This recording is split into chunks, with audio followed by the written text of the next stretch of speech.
কাতলা মাছ তো আপনারা অনেক রকমভাবে বানিয়ে খেয়েছেন, একবার এইভাবে কাতলা কষা বানিয়ে দেখুন। কাতলা মাছ ভালো করে ধুয়ে পরিষ্কার করে নেওয়ার পর লেবুর রস মাখিয়ে নেব। একটা মশলা তৈরি করে নেব। গ্রাইন্ডিং জারের মধ্যে দিয়ে দেবো রসুন, আদা, কাঁচা লঙ্কা, পেঁয়াজ, অল্প পরিমাণে জল দিয়ে বেটে নেব।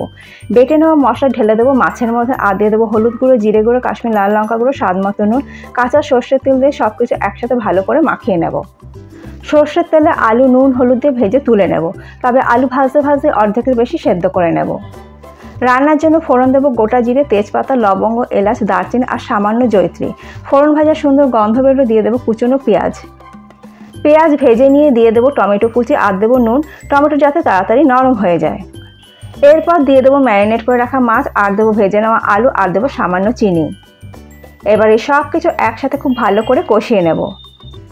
কষানো হলে দিয়ে দেবো জল, মিশিয়ে নিয়ে চেরা কাঁচা লঙ্কা দিয়ে ঢাকা দিয়ে লো ফ্লেমে রান্না করে নেব। একদম শেষে ধনেপাতা কুচি দিয়ে নামিয়ে নিয়ে গরম গরম ভাতের সাথে যাকে যাকে খাওয়াবেন সে আপনার প্রশংসাই করবে। রেসিপিটা কেমন লাগলো অবশ্যই জানাবেন, ভালো লাগলে সবার সাথে একটু শেয়ারও করে নেবেন।